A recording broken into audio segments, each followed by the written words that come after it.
Welcome to the Big 12 Insiders, your Big 12 sports show. Here's your host, Brien Hanley. Hey, everybody, what's going on? This is your man, Big B, Brien Hanley, and welcome back to Big 12 Insiders, man. Had a really good weekend of college basketball inside the Big 12. We're going to cover all of that. Basically, Houston they won the conference. They're the best team in the conference. They showed why they were the best team. We're going to break all of that down. But there were some good games. Like I said, I thought it was going to be kind of a makers and shakers weekend, and it was.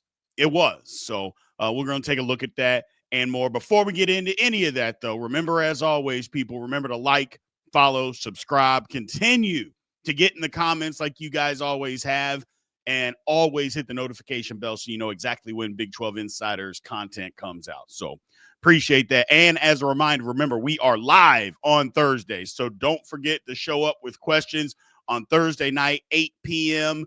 Central Time. We will be live on Thursday. So make sure you guys show up for that. So let's get into this. First, Big Monday tonight, Kansas goes to Houston, I should say. We're going to see what Kansas has left. That was a tough game. I thought they kind of laid it all on the line. We'll talk about that game that they played against Texas Tech on Saturday. But Houston has won the conference, but I think they're looking for superiority because they're the one seed. They're kind of the outlier as far as one seeds in the country right now because everybody's SEC, yada, yada, yada. And then there's Houston, along with Duke. But, yeah, I just think they're one of the one seeds, and we can get into this, at another time. But I think they're one of the one seeds or the least talked about one seeds in recent history. For some reason, because the SEC has been very good this year, and it has been. There's no doubt that it has been. But all of a sudden, now the Big 12 is not any good. And I'm like, well, wait a minute. What do you mean? Yes, the SEC has had a better year. Yes, that has happened during the regular season. I'm not denying it. But that doesn't mean the Big 12 is not good. And Houston is 4 games up on everybody in the Big 12 that has really good basketball teams. So keep that in mind before we just pass off that, the Big 12 is not any good. Yes, it is, number one. And Houston, for all intents and purposes, has run away with the league title. Just think about that for a second. So, but either way, I'm going to be interested to see this game tonight. Will KU come to Houston and fight? The last time they went to Houston, they did not fight. They literally got the dog snot just beat out of them. We'll see if that happens again, or is KU going to put up a fight like they did against Texas Tech on Saturday. But let's get into what happened this past weekend. Speaking of Houston, they won the outright title over Cincinnati, 73-64. Houston is just that good, people. I thought Cincinnati, they fought as long as they could. But they're just not as good as Houston. And that's kind of the thing, is that Houston is just that good. They don't have to go and beat everybody by 40 points for you to say how good they are. That's not their game. They're just going to go and win. They're going to make the plays that they need to do to win basketball games. They are ultra talented. They are coached extremely well. The guys play hard, and I think a lot of times when you don't see them beating everybody by 25, 30 points, that for some reason they're not very good. It kind of comes back to what I just mentioned earlier. The Big 12 is good. So you're not going to be able to beat everybody by 25 points. Like you see Duke blowing out ACC teams by 30, 40 points. Well, the ACC is not any good. And that would be where the difference comes in. So I like this Houston team. I thought this was an opportunity for Cincinnati. Now, I didn't expect them to go win. I've been telling you guys for the last couple of weeks they had to win out to be able to make the NCAA tournament. Obviously, that didn't happen. They don't have any resume builders left on their schedule. They're going to have to do it in the Big 12 tournament. And I think they got to win at least 2 games against resume building teams. Like, they can't beat UCF or K-State and think that that's going to build their resume. No, you're going to have to win 2 games to build your resume, 2 resume building games, I should say, in the Big 12 tournament. we'll see how all that plays out once, the season ends and they're seeding and all that stuff. But it's going to be a tough road for Cincinnati to make the tournament. But to be quite honest with you, they put themselves in that situation. They should have been better than what they were this year. Flat out should have been better. K-State beats Colorado 65-56. Neither team, shot the ball very well. I mean, this was a Sunday game. I'm not sure how many people watched or paid attention. I'm not trying to be disrespectful to anybody, but we're just being honest. The game didn't have any pizzazz. K-State blew their shot at the tournament by losing 4 straight after winning 6 straight. They beat Colorado. I thought Colorado would come in and win, but, I mean, if you're going to shoot the way that they shot, I mean, Lord have mercy. 17% from 3. And the top of that with 15 turnovers, you're not beating teams on the road, especially when you're not as talented as Colorado is. Just not a very talented basketball team. Well coached, but not a talented team. You can't go on the road and win like that, and they didn't. K-State gets off the snide. Like I said, they had lost 4 straight. They get a win at home. TCU, over UCF, 89-78. TCU's a totally different team at home. Totally different team at home, and this proved out to be the case.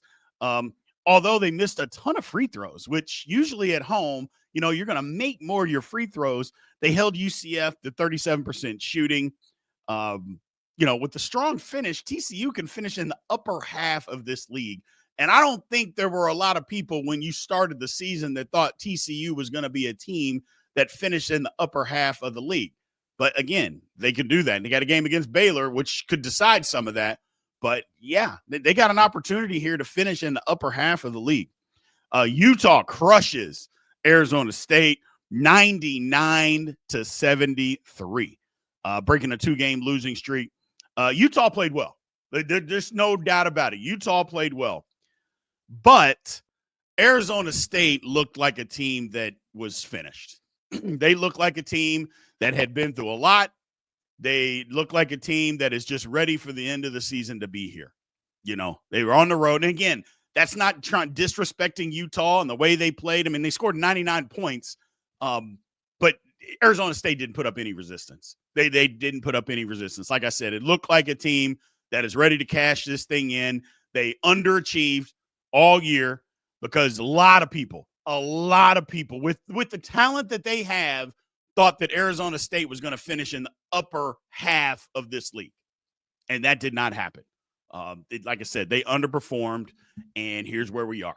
Like I said, it looks like a team that's just, okay, let's get to the end of the season here. Let's get to the Big 12 tournament. Let's go out, let's play, let's lose, and let's just be done, and everybody go their separate way. That's kind of what this game looked like. But good for Utah because you beat the brakes off of them. That's what you're supposed to do. When a team quits, you're supposed to beat the brakes off of them, and Utah did that. Baylor ends a 3-game skid, over Oklahoma State, 71-61. Neither team could throw this ball in the ocean. I'm just at the point with Baylor that and I know I've mentioned it the last time we spoke, I just don't think Baylor's very good. I keep calling it inconsistent, and maybe I'm holding on to because I know they have talented basketball players. And maybe I'm holding on to it'll just click. It'll just click. You know what? Sometimes it just doesn't click, man. It just doesn't click. And I think this might be one of the cases where it just doesn't click. Now, here I am saying that. We've seen it so many times where a team is so inconsistent that is talented. And for some reason or another, when the tournament starts, it clicks. And they make a run to the Sweet 16, Elite 8, Final 4. Heck, we saw it with NC State last year, and they're not even remotely as talented or well coached as this Baylor team. So you never know. Again, it's college basketball. Anything can happen. But I'm just at the point to where I don't see it clicking. Doesn't mean it won't. I just don't see it. I just don't think this Baylor team is very good. Just not consistent enough in what they do. I mean, they're still changing lineups here and there. I mean, we're at the end of the season.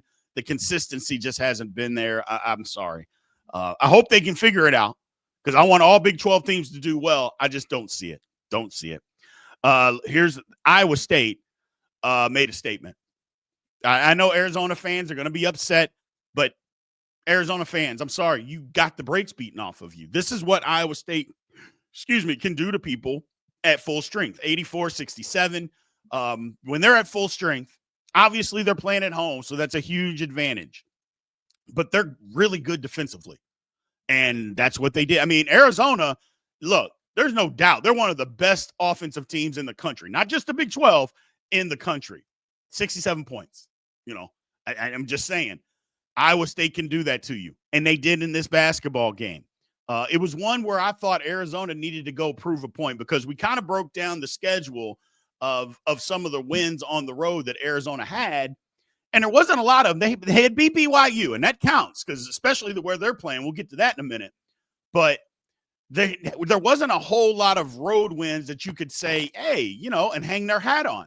And I thought this was a good opportunity for Arizona to be able to do that. Iowa State said, hold my beer. What are you talking about, Big B? Not on our watch. And that damn sure didn't happen. Iowa State, we'll see. It was one contest, but at full strength, they might be getting back to the team that everybody thought could make a run to the Final Four. They got healthy, which was key for them. They're playing defense, which, again, key for them. You have all your guys. You're back to your identity, and you played good competition because let's not kid ourselves. Arizona's really good. I still like Arizona, but matchups matter sometimes, and they got after them, and they couldn't do anything. Arizona just didn't shoot the ball well at all. But like I said, Iowa State can do that to you. I really did think it was an opportunity, even if they didn't win the game, because I didn't think Arizona was going to go win, at least go play well. And you didn't even do that. So hopefully they can get back on the right track here against really good competition, because that one was, I don't know. It didn't look good. As an Arizona fan, you got to admit that one didn't look good, but it's just one game. That's the whole thing. It's just one game. So speaking of BYU, Lord have mercy, they embarrassed West Virginia 77-56. And quite honestly, I'm not sure that this game was even that close. I mean, it was close at halftime, but then BYU took control early in the second half and beat the brakes off of West Virginia. I mean, they were up 30 points with 4 minutes to go, just under 4 minutes to go. It was the epitome of a team running up the score. And quite frankly, I don't care. If West Virginia quit, BYU did not, blow them out. I'm all for it. Blow them out. First of all, West Virginia, what are you doing getting blown out? Your NCAA tournament hopes are teetering at best. And I'm not saying that you were supposed to go win this game. I wasn't expecting you to go win in Provo, especially the way that BYU's playing. But I expected you to compete for more than a half, and you did not. And that's troubling. Again, Big 12 trying to get 8 teams in the tournament. West Virginia's on life support right now. They are. They're on life support, man. And they got a game at Utah. If you lose this game at Utah, because right now West Virginia is firmly in the tournament. They're one of the last buys. You lose to Utah when new bracketology for all this comes out. And I know a lot of that is speculation, or is it actually? We'll have a conversation about that maybe tomorrow with tomorrow's show. But you're going to be on the bubble, and you've played yourself on the bubble. I understand big injuries happen. I get all of that. But everybody has dealt with something this year. You just haven't been able to overcome it. And all that good work you did early in the season just might not matter now. Again, the committee's going to look at your last 10. What have you done? It's not looking good for West Virginia. They got to win this game at Utah.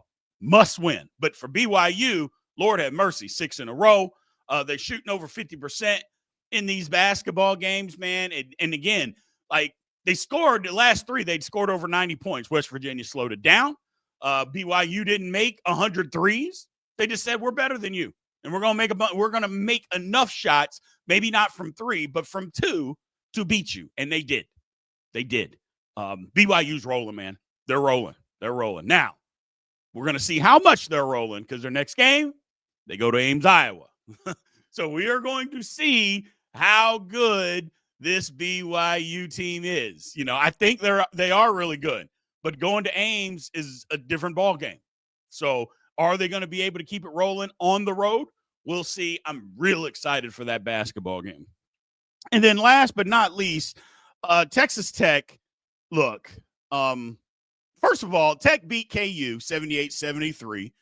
And I said the other day that KU, I don't want to hear you playing close. I don't want you to play well and lose. I want you to win the game. I said that. And I still stand by that. KU, if you're the team we think you are, go win the game. However, not to be a flip-flop or anything like that, Tech is just better than KU. You know what I'm saying? I mean, sometimes the best team doesn't always win, which is what I was saying. KU, go win the game, man. If you are trying to be the team that you want to be, win the game at home. Heck, I didn't even know that Tech had only won in Lawrence one time. It's like, I had no idea. Okay, well, go win the game, and they didn't. Having said that, again, Tech is just better than them.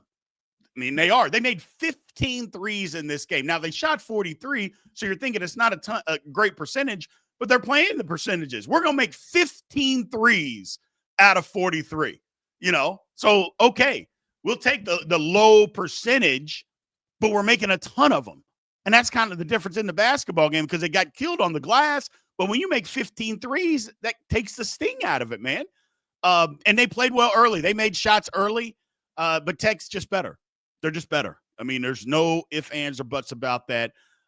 Tech had everybody back, and this is what Tech does, man. They play well. You go on the road to Lawrence, and we can talk about how good KU is or how good they're not, whatever. But it's not just easy. You just don't walk in to Lawrence, Kansas, and win. To Fog Allen, you just don't walk in there and win. Tech did. But Tech is really good. Y'all know how I've said it all year long that I like this Tech basketball team. I do. I think they're good. They're back healthy now, and I expect them to make a good run in the NCAA tournament. I do. I know it's different guys from last year. And, we had Jared Johnson on, and he talked about that. I still believe that McCaslin has got the new players to buy in to the fact that TCU got embarrassed in the tournament last year. I am a believer of that, man. I am. I understand it's different players. I 100% get it. But I think, first of all, I think he's that good of a coach. But I think he got them to buy into the fact, hey, man, we put up a pathetic performance in the tournament last year. We're better than that. Even though you weren't here, you still got to live with that because you represent Texas Tech now. And I think they've bought in. I think they understand it. And I think part of it is, hey, man, I wasn't here. But now that I have to wear that shirt on what happened last year, then we're going to make sure that that stain is no longer there. Even though I wasn't a part of the stain, I'm going to make sure that stain of Texas Tech and what they did in the tournament last year, that's not going to happen this year. I love that mindset. I like the coach, but I love the mindset. I love this basketball team. That's a really good win. And it'll be underrated because people don't think Kansas is good, and they're not. But it'll be underrated. But Kansas played pretty well. They did. They didn't Kansas didn't play horrible or anything like that. Or, Kansas played okay. No, they didn't. Kansas played pretty good. And sometimes you're pretty good just isn't good enough when you play against better competition. Period. End of story. So that's what happened this week. Good game, like I mentioned tonight. Kansas going to Houston. We'll see what they have left because that's a real emotional game that they lost. I thought they put everything into it. And they came up short. What are they going to have left 48 hours later when they go to Houston, who's playing really, really well, who I feel like Houston thinks they're being disrespected, and I don't think they're wrong. They're being disrespected. Not enough people are talking about them because, again, everybody wants to talk about the SEC, and how good it is. And again, I'm not naive enough to think that the SEC really isn't that good. But you know what? I'm going to tell you this. Sweet 16 time, Big 12 is going to have more teams in it than the SEC. That's all I'm saying. So appreciate you guys, man. Thank you. Again, we're going live on Thursday. Make sure you guys show up, man. Make sure you show up on Thursday. It'll be 8 p.m. Central Time. Show up. There's no Big 12 games on. That's kind of why we do it on a Thursday. I want to see you guys there. We'll open it up to topics. to whatever you guys want to talk about, whether you want to talk about football, basketball, it's probably just be between football and basketball. I say to all topics, but it could be college football playoff, ACC. I told you guys a while back that they were going to implode. Yeah, Clemson and Florida State are settling the lawsuits with the ACC, just like I told you they would once they did this revenue sharing thing. And for the next 5 years, it looks like they'll be there. And then after that, boom, goodbye ACC. So anything will be open for that. I appreciate you guys. Thank you for showing up. Thank you for showing out. And we will talk to you soon. Thank you for watching the Big 12 Insiders, your Big 12 sports show. This has been a Spirit Street production.